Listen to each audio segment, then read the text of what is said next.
Hey, what is going on, guys? RvzStealth here, and in today's video, I'm going to be giving you guys my opinion on the best mid lane champions for patch 5.21. So first up, I have Lux. I still think that Lux is a very strong mid lane pick. She's great against any immobile champions, and we are seeing quite a few immobile champions still being played. Mordekaiser and Garen, she's a really good pick against them, as well as Darius. Basically any champion that does not have a dash, because Lux can just easily line up her skill shots against them and just get maximum damage off in team fights by doing that. She's got pretty strong crowd control as well in her kit with her Q and with her E, and she's got that AoE shield, which is really nice for team fighting. If you can get like a 5-man shield off in a team fight, then you're gonna have a very good chance at winning that team fight. And she's also got long range wave clear with her E. Her E does not one-shot a wave, which is kind of a big con to her. She does need to auto attack the minions with her passive to be able to clear the full wave, but her E definitely is a very good poke ability, especially when you are sieging down towers. It's got a really long range and it's got a big radius on it as well, so in the laning phase you can just use that to poke down the opponents, and you can also use it when you are sieging down towers. Her ultimate's on a low cooldown as well, so you can just use that to get a little bit of damage off before a team fight starts late game, because I'm pretty sure it's on like a 40 or 50 second cooldown once you get that at rank 3, so don't be afraid to use it to just poke down the enemies before a team fight starts.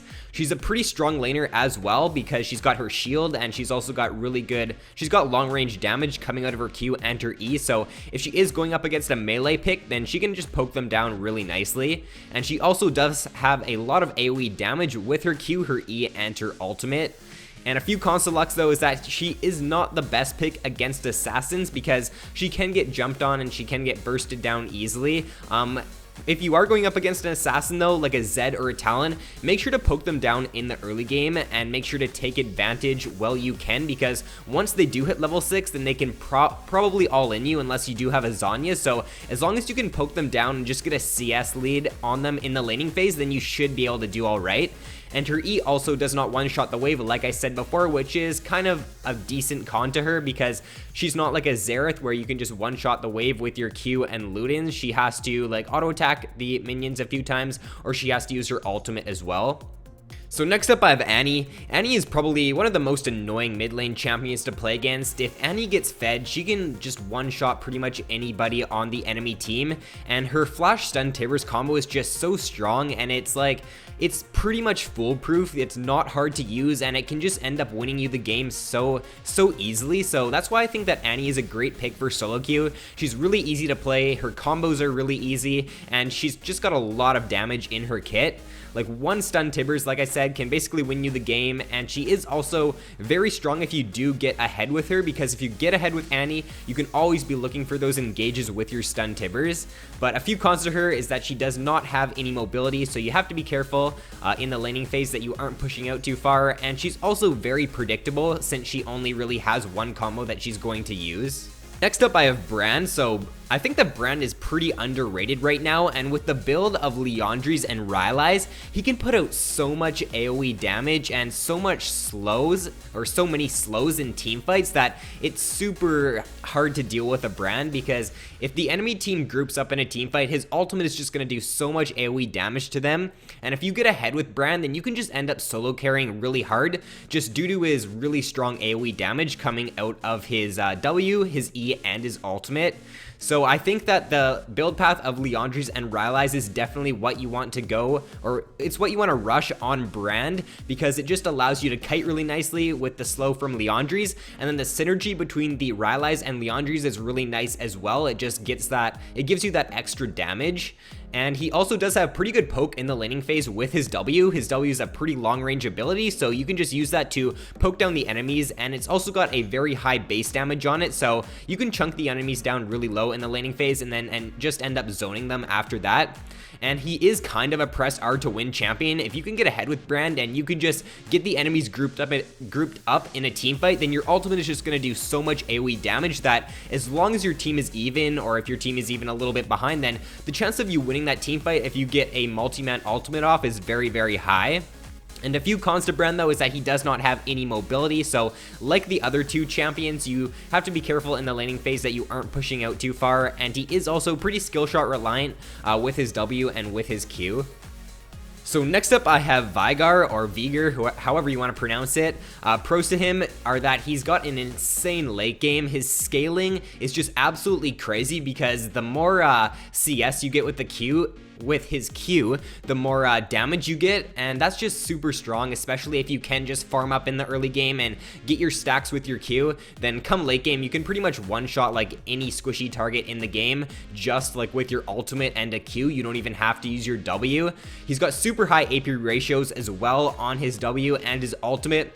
I'm pretty sure he's got a 1.0 on both of those abilities, so it just allows him to deal so much single target damage in team fights. He's also got great zoning potential with his stun. His stun is like a really strong part of his kit, and you can just use that to end up zoning the enemies away from objectives, and it gives you like a 2.5 second stun. I'm pretty sure once that's maxed out. So what I like to do in Veigar is I like to max my Q first and then my E second instead of my W second, because the W, it's got really high AP ratios and it's not really worth maxing out. I think it's more worth to max your E on Veigar second, because then it's going to give you that like massive stun. He's also kind of a press hard to win champion as well. If you can get to that late game as Veigar, then you can pretty much one-shot any like enemy AP champion in the game, because his ultimate is just going to do so much damage to them.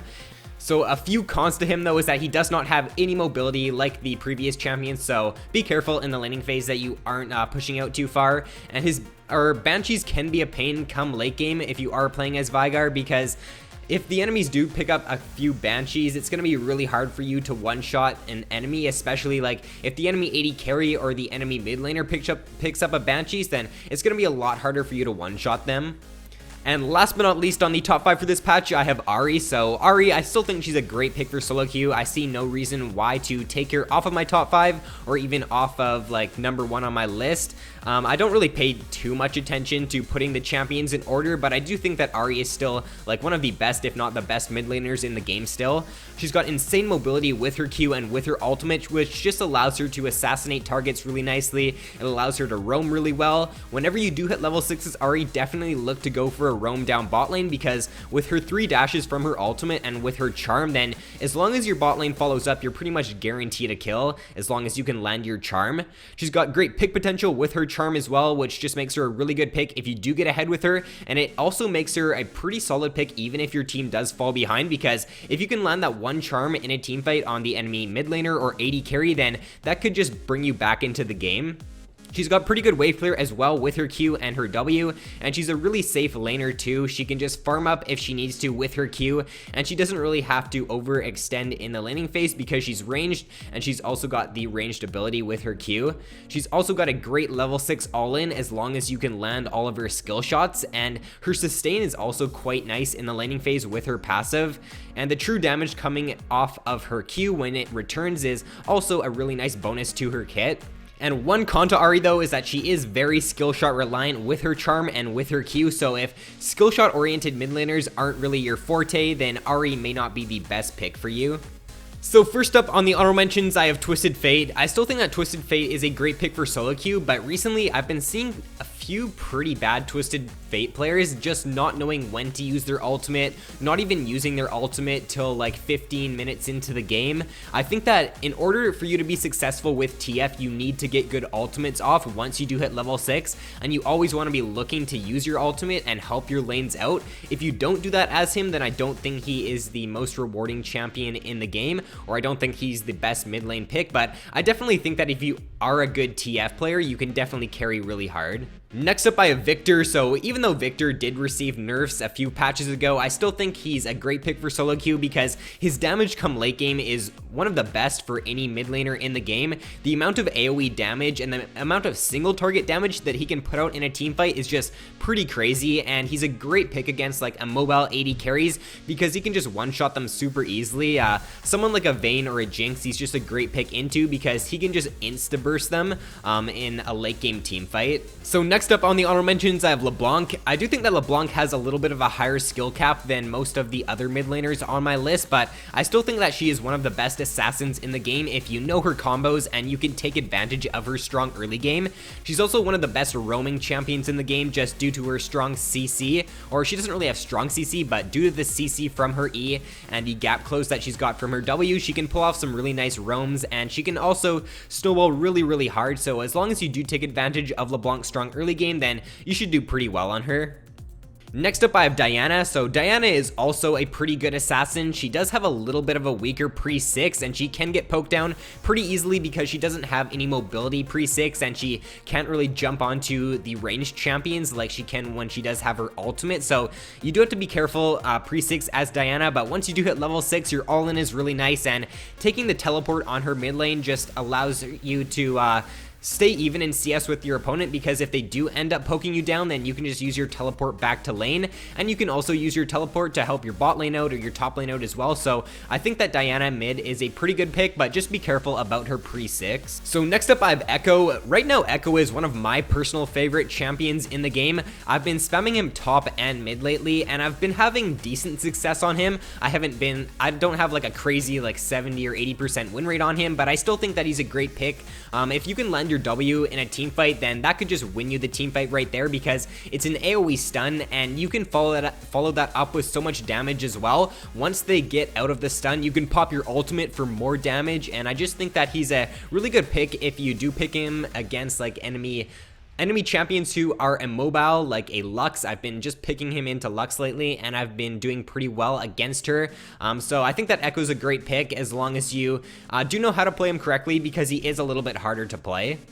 So next up, I have Talon. Talon is also a pretty strong assassin. He does have a pretty weak pre-6, and he can get poked down pretty easily by the ranged champions in the laning phase, but Talon's snowball is really good, and as long as you can get some good roams off at level 6, or as long as you can go for an all-in once you do have your ultimate, then you can do really well on Talon. And last but not least, on the honorable mentions for this patch, I have Yasuo. So Yasuo is a champion who does have a little bit of a higher skill cap, in my opinion. People will disagree with me on that one, but I think that Yasuo, if your team does not have any kind of knock-up synergy, then it is a lot harder to carry with him, because he has to rely on landing his knock-up in team fights to get his ultimate off. And if you can't hit your knock-up as Yasuo, then you aren't going to be able to deal maximum damage in team fights, and you aren't going to be as useful as if your team did have a knockup. So I would definitely recommend playing Yasuo if your team does have good knockup synergy, but if your team doesn't, then if you're not a very good Yasuo player, then you might not be able to end up landing your ultimates in team fights, and then he may not be the best pick for you. So that is all for the video, guys. If you enjoyed, then be sure to drop a like and subscribe if you have not already. So thanks for watching, guys. Have an awesome day, and I will see you in my next video.